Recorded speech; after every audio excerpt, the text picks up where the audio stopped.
राधे। मैं ब्रज आशा लता जू और मेरे चैनल में आप सभी लोगों का हार्दिक स्वागत है।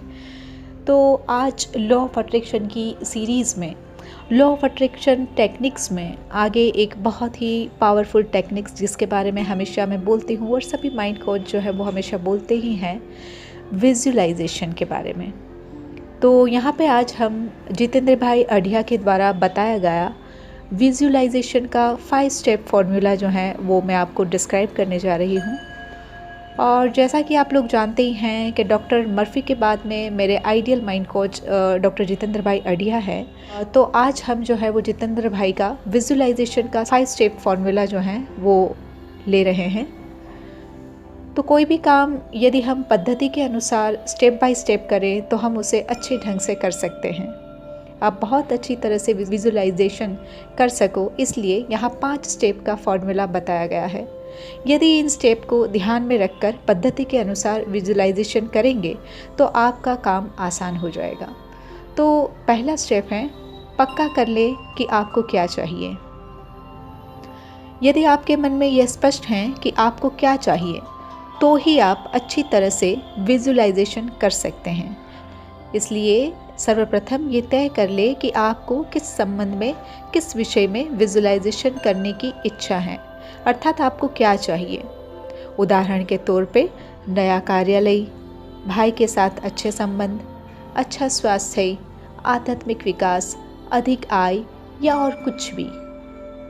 स्टेप 2 है, दूसरा स्टेप है जो चाहिए उसकी घटना बनाओ। यानी कि आपको जो चाहिए वह मिल चुका है, वह दिखाने वाली घटना मन में तैयार कर लें। जैसे नया सुंदर घर चाहिए तो नए घर की वास्तु पूजा अथवा गृह प्रवेश का प्रसंग। नई कार चाहिए तो उसके शोरूम से नई कार खरीदते होने की घटना। अच्छा स्वास्थ्य चाहिए तो नियमित स्वास्थ्य परीक्षण और बाद में मिलने वाली सभी स्वास्थ्य रिपोर्ट का नॉर्मल आने की घटना। इस तरह जो चाहिए वह मिल चुका है, इस बात को प्रमाणित करती घटना आपको मन में उसका विचार करना है और जिससे आप उसका विस्तार से विजुअलाइजेशन कर सकें। स्टेप 3, तीसरा स्टेप है, घटनाओं के दृश्य की स्क्रिप्ट लिखो।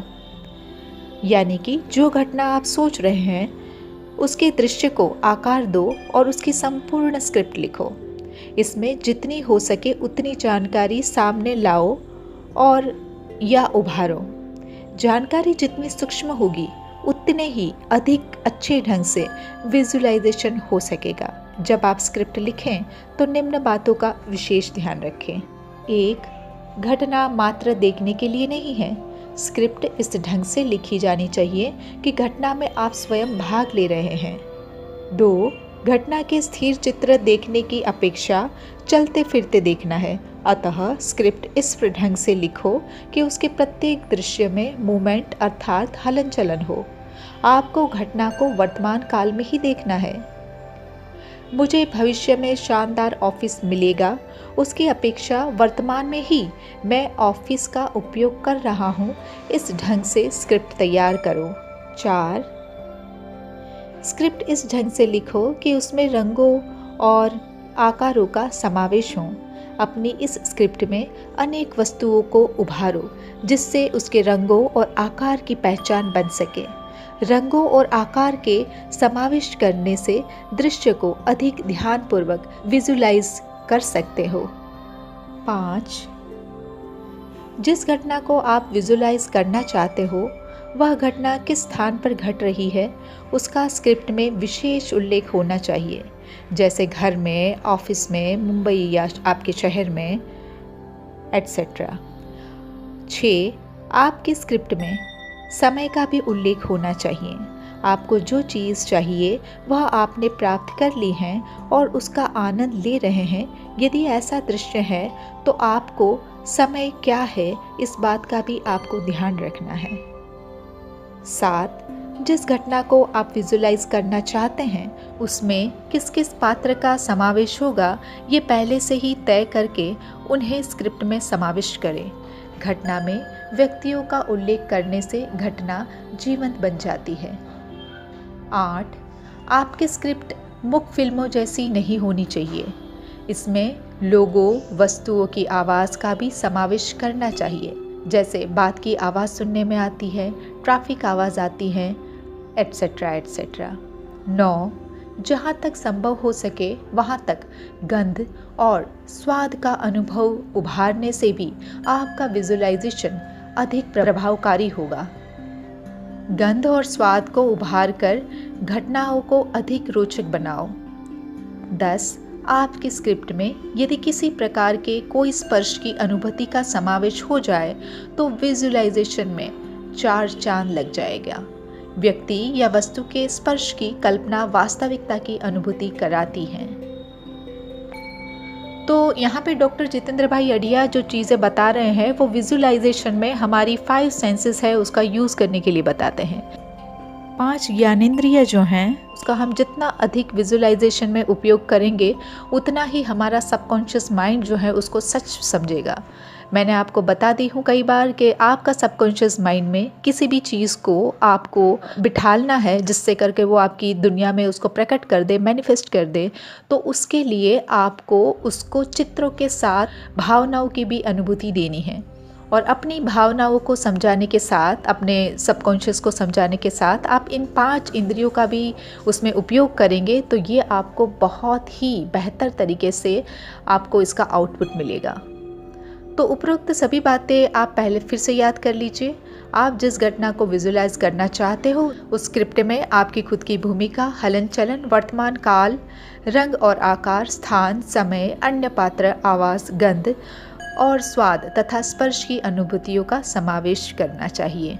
अधिक से अधिक जानकारी और ज्ञानेंद्रियों के उपयोग का स्क्रिप्ट में समावेश करने से दृश्य अधिक जीवंत बनते हैं। घटना के वास्तविक होने का आभास जितना अधिक होगा, फिर से सुनिएगा, घटना के वास्तविक होने का आभास जितना अधिक होगा उतना ही तेजी से विजुअलाइजेशन के परिणाम आपको मिलेंगे। ऊपर की सभी बातों का समावेश करके तैयार की गई स्क्रिप्ट कैसी होती है इसका नमूना देखते हैं। तो अभी यहाँ पे उसका जो एग्जाम्पल है मैं एक अपना स्क्रिप्टिंग ही आपको सुना देती हूँ जिससे आपको जो है वो उसका अंदाज़ा मिल जाएगा। तो स्क्रिप्टिंग है माय ब्यूटीफुल हेल्दी बॉडी, तो उसके बारे में मैंने जो लिखा है मैं आपको सुनाती हूँ। तो मैं अपनी रानी रंग की ड्रेस में बहुत ही सुंदर लग रही हूँ। ये ड्रेस मेरे पे बहुत ही निखर रही है। मुझे आज मेरी फ्रेंड के साथ बिहारी जी दर्शन के लिए जाना है। मेरे सिल्की ब्लैक हेयर पर जो मैंने आज हाई बन बनाया है वो बहुत ही सुंदर दिख रहा है। मेरा डेली वाला जो परफ्यूम, उसकी मंद मंद खुशबू मुझे बहुत ही फ्रेशनेस फील करवा रही है, ताजगी फील करवा रही है। हमें 4 बजे निकलना था पर मेरा साज श्रृंगार ही 5 बजे तक चलता रहा। मेरी फ्रेंड बोली, हाँ मुझे तो पता ही है, आशा जी ने टाइम दिया, इसका मतलब 2 घंटे पीछे ही पकड़ के चलना है। मैं और वो जोरों से हंस रहे हैं। मैंने उससे हंसते हुए पूछा, यार मैंने अपने हेल्दी बॉडी के लिए आजकल बहुत ही वर्क किया है, क्या मैं आपको अब पहले से ज़्यादा फिट नहीं दिख रही? वो हंसी और बोली, अरे फिट? यार मुझे तो आप डे 1 से इतने फिट एंड फाइन दिखते हैं कि मुझे तो आपसे जेलसी फील होती है। हम दोनों फिर से हंसे। दोनों भीड़ को चीरते हुए बिहारी जी पहुँचे। पहले तो इतनी भीड़ में मेरा प्रोटेक्शन करके वो चलती थी क्योंकि मैं उनके आगे कमज़ोर दिखती थी। आज मैं उनका प्रोटेक्शन करते हुए चल रही हूँ। हमको कहीं से किसी की कोहनी चुभ रही है तो कहीं किसी से कंधा टकरा रहा है, पर हम अपने हाथ में पकड़े पुष्प और मालाएं जो बिहारी जी के लिए हमने खरीदे हैं, हम उसको बचा के अंदर घुसते जा रहे हैं। पहले तो मैं दूर से ही दर्शन करके चली आती थी, वो उनको मैं बहुत आगे तक जाने देती थी। आज मैं भी इतनी ज़ोरों की भीड़ होने पर भी आगे गर्भद्वार की चौखट तक पहुंची और कलवा के दर्शन किए यानी कि बिहारी जी के दर्शन किए, जिनको मैं प्यार से कलवा कहती हूँ। तो वो अपनी काली काली सूरत और मोटी मोटी आँखों में मुझे बगैर चश्मा और बगैर कॉन्टेक्ट लेंस के ही बहुत प्यारा दिख रहा है। हमारी पूजा सामग्री हमने गोसाई जी को आगे बढ़ाई। गोसाई जी ने उनको भगवान को चढ़ा के बाकी की प्रसादी जो हैं वो हमको दी। हम दोनों ने उसमें से थोड़ा सा एक प्रसादी का कण लिया और अपने मुंह में डाला, जो बहुत ही स्वादिष्ट लड्डू था। भीड़ में बाहें बढ़ाते हुए लोग हमको और हम उनको धक्का देके आगे बढ़ते हुए हम बिहारी जी से वापस अपने घर लौट आए। तो यहाँ पे हेल्दी बॉडी को लेके जो मेरे मेन पॉइंट्स हैं, उन सारे पॉइंट्स को मैंने इंक्लूड कर लिया है और इस स्क्रिप्टिंग में सारे स्पर्श, रूप, रस, गंध आदि जो हमारी इंद्रियां होती हैं वो सबको मैंने कवर कर लिया है। समय का भी यहाँ पे जो है वो कवर हो चुका है कि कौन से समय पे हम जा रहे हैं और क्या है क्या नहीं है। तो यहाँ पे जितेंद्र भाई अढ़िया क्या कह रहे हैं, तो जितेंद्र भाई अढ़िया आगे क्या कहते हैं ये हम सुनेंगे, लेकिन आज नहीं कल। आज के लिए इतना ही काफ़ी है। कृपया आपने जो कुछ सुना है उसको आप अपनी लाइफ में प्रैक्टिकल भी करिए, उसको अपने जीवन में उतारिए। आप आज ही अपनी स्क्रिप्टिंग लिखिए, अपने गोल के अकॉर्डिंग आपका जो भी लक्ष्य है उसके हिसाब से लिखना शुरू कर दीजिए और फिर उसको जो है वो उसको विजुलाइज़ कीजिए। मेरे ख्याल से जब लिखेंगे तभी आपका 50% विजुलाइजेशन हो जाएगा। तो आज के लिए इतना काफ़ी है। मुझे ध्यान से और प्यार से सुनने के लिए आप सभी लोगों का बहुत बहुत धन्यवाद। जय श्री राधे।